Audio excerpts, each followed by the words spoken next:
श्री माधव दास जी का प्रसंग आता है। जगन्नाथपुरी के परम भक्त श्री माधव दास जी, मात्सर्य दोष से शून्य,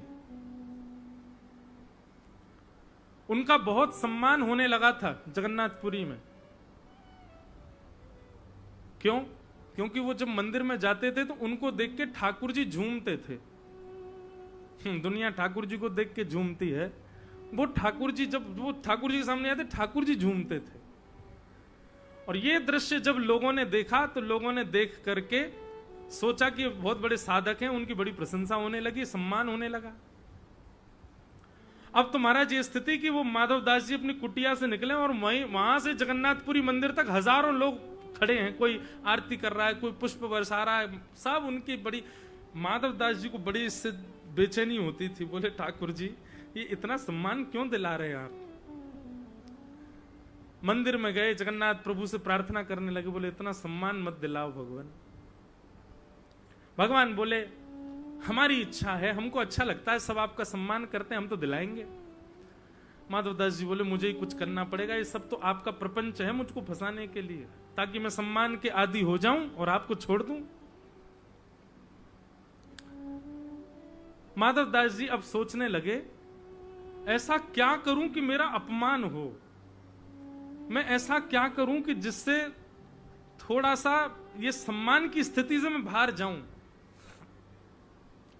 अब वो जहां भी जाते सब उनके परिचित, जहां भी जाते सब जगह उनका सम्मान होता। तो जगन्नाथपुरी से दूर एक गांव में गए जहां उनको कोई जानता नहीं था। वहां पर भी ऐसा स्थान ढूंढने लगे जहां उनका अपमान हो।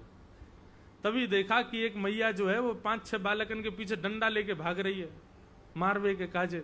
माधवदास जी बोले जय है बढ़िया मैया, इसी से ही पिट लेंगे तो समझ जाएंगे कि अब हमारा सम हो गया सब। माधवदास जी उस मैया के घर में चले गए, बोले मैया भिक्षाम देही। मैया बोली क्या बात है बाबा? प्रसादी पवाओ। बोले अच्छा, और कोई काम धंधा नहीं है, ऐसे खाते रहते हो दूसरों के घर जाके? महाराज जी बोले अब क्या करें, घर हमने छोड़ा ही इसीलिए ताकि दूसरों के यहां पा सकें, आप भिक्षा पवा दो। पहला दिन था, मैया ने दे दिया जो भी बना था घर में, माधवदास जी ने जगन्नाथ जी को निवेदित करके पा लिया। दूसरे दिन माधवदास जी फिर पहुंच गए, बोले माते भिक्षाम देही। मैया बोली कल दी तो थी। बोले कि भूख तो एक ही बार थोड़ी लगती, बार बार लगती, पवाओ। तो मैया को लगी जे बाबा तो ऐसी आता रहेगा यहां पे, कुछ ऐसा करूं कि ये बाबा कल से नहीं आवे। तो मैया थोड़ी चतुर तो थी, उसने भीतर जाकर के सब्जियों में नमक डाल दिया, किसी में मिर्च डाल दी, किसी में नींबू निचोड़ दिया, इतनी खट्टी और कसैली कर दी सब्जी की बाबा खा के भाग जाएगा, कल से नहीं आएगा। माधवदास जी ने जैसी प्रसाद पाया, प्रसाद पाते नींबू ज्यादा नमक ज्यादा, अलग ही पता चल रहा था कि अलग से डाला है, और ये इसलिए डाला है कि मुझसे पीछा छुड़ाना चाह रही है।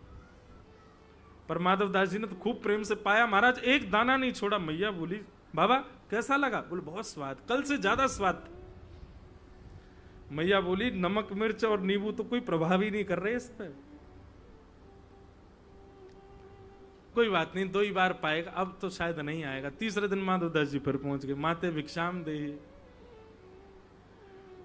तीसरे दिन भी पवा दिया। मैया बेचारी बड़ी परेशान, बोले कहां से मैं अब क्या करूं। एक दिन कोई पड़ोस में लड़ाई हो गई थी, वैसे उनका दिमाग बड़ा चढ़ा हुआ था, गोबर का चौका लगा रही थी घर में कपड़ा से। इतने में ही माधवदास जी आ गए, माते भिक्षाम देही।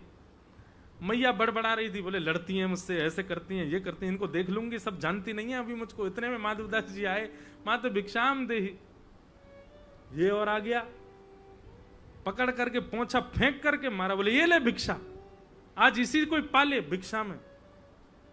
माधवदास जी के मुंह पे आकर के जब पोंछा लगा, माधवदास जी नाचने लगे, बोले आज अच्छा लग रहा है मुझको, अब लग रहा है कि मेरा सम्मान थोड़ा कम हो गया, अब मेरी भक्ति बनी रहेगी चित्त में, अब ये कम नहीं होगी। ये जगन्नाथ जी ने बड़ा सम्मान करवा दिया था मेरा, आज तो आनंद आ गए। मैया को दंडवत प्रणाम किया, खूब प्रणाम किया, बोले मैया बड़ी कृपा आपकी। माधवदास जी बोले भिक्षा जो मिली है स्वीकार तो करनी है। पर मैं तो पोंछा स्वीकार कर लूंगा, लेकिन मेरा तो नियम है कि भिक्षा पहले जगन्नाथ जी को देता हूं। अब ये पोंछा ये जगन्नाथ जी को कैसे दूं?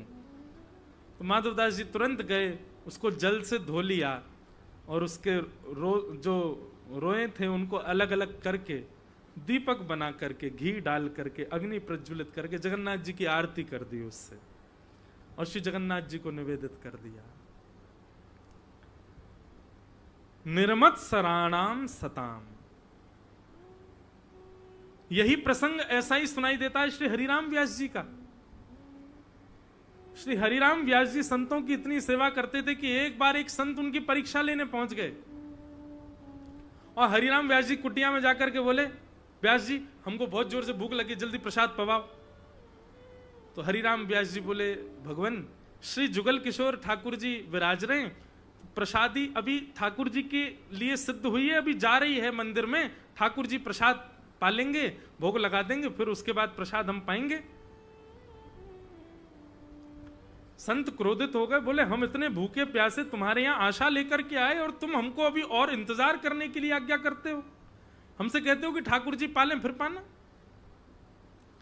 हरिराम व्यास जी समझ गए, बोले ठाकुर जी आपके भोग तो सब जगह लग रहे हैं, पर ये संत जन बड़े भूखे हैं। तो अपने सेवकों को आज्ञा की, बोले जुगल किशोर जी के लिए दोबारा प्रसादी बन जाएगी, ये थाली पहले महाराज जी को पवाओ। संत जन पाने लगे और जैसे ही पाने लगे तो बोले, अरे ये तो बिल्कुल स्वाद नहीं बना, और स्वाद नहीं बना ऐसे करके थाली दूर करने लगे। हरिराम व्यास जी बोले, हम दोबारा रसोई से बोले फिर प्रतीक्षा की बात करते हो, और संत को क्रोध आया, महाराज उठा करके थाली फेंक दी और हरिराम व्यास जी के मुंह पे ही फेंकी। हरिराम व्यास जी तो आनंदित हो गए, नेत्रों से अश्रु गिरने लगे, संतों के चरण पकड़ लिए, बोले नाथ हमने तो सुना था कि संत बड़े कृपालु होते हैं, पर आज प्रत्यक्ष देख लिया।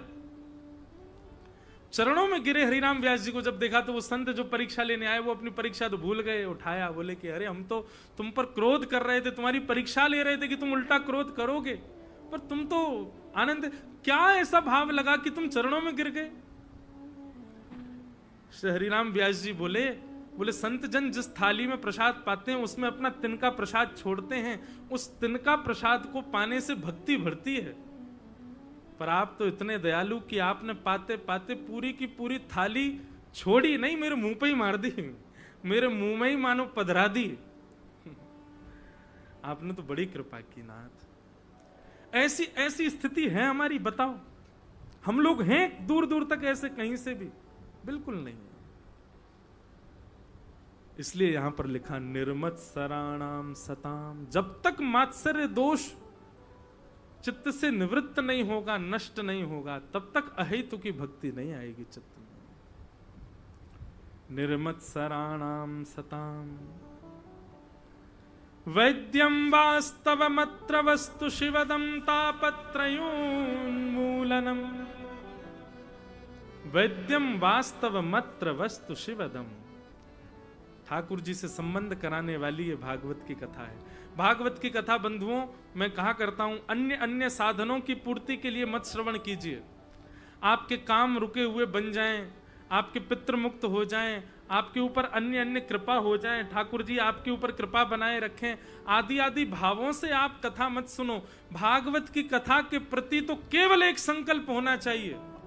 जब कभी भी आपके यहाँ अवसर हो कथा करने का, कराने का, कुछ भी हो, पंडित जी से कहना हाथ में जल दीजिए और संकल्प लीजिएगा, क्या? कृष्ण प्राप्ति कर्म शाश्वत, कृष्ण प्रेम की प्राप्ति।